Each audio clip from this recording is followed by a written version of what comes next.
where the mind is without fear and the head is held high, where knowledge is free, where the words come from the depth of truth, where clear stream of reason has not lost its way into the dreary desert sands of dead habits, where the minds are led by thee into ever widening thoughts in action, into that heaven of freedom. My Father, let my country awake. With these wise words of Rabindranath Tagore, I would like to welcome you all in this episode of Gupshup with Khanak, Republic Day Special.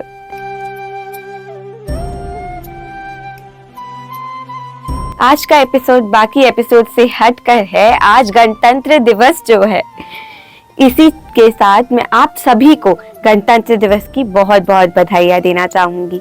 आज हम हमारे देश India, Bharat को देखें, जो अपने आप में एक इंडिपेंडेंट, रिपब्लिक, डेमोक्रेटिक कंट्री का एग्जाम्पल खड़ा करती है।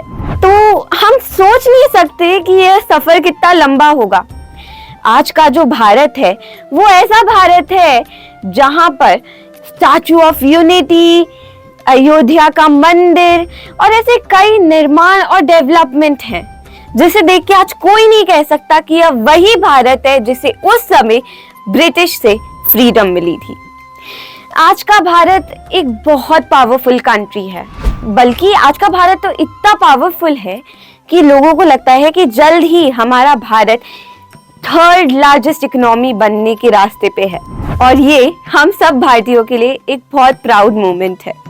पर ये जो सफर था नेहरू जी से मोदी जी तक का, ये मैं आप सबको बताना चाहूंगी अपनी एक प्रधानमंत्री नाम की सीरीज में, जो मैं डालूंगी मार्च में। इस एपिसोड को आप उसी सीरीज का ट्रेलर जैसा मान सकते हैं। तो हम थोड़ा फ्लैशबैक में जाते हैं आज़ादी के समय पे।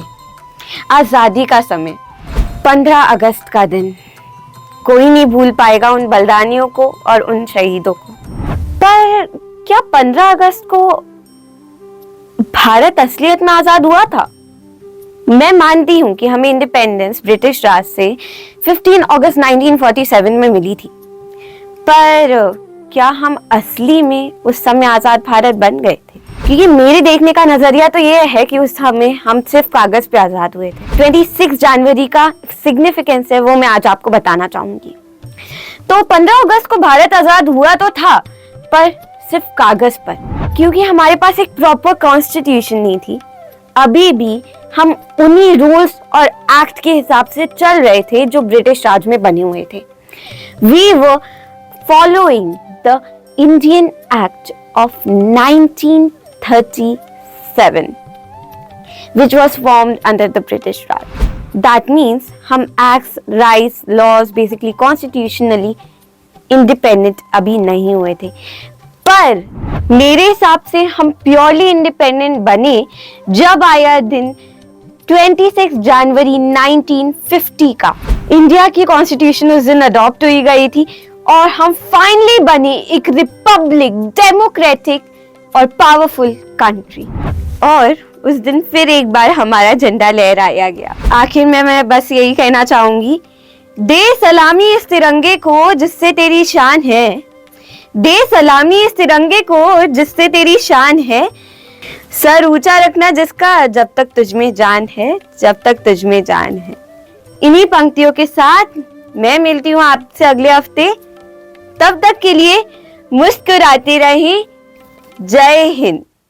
This will be the conclusion of our today's discussion. To watch more of this content, don't forget to like, share and subscribe my channel, and we'll keep the videos coming.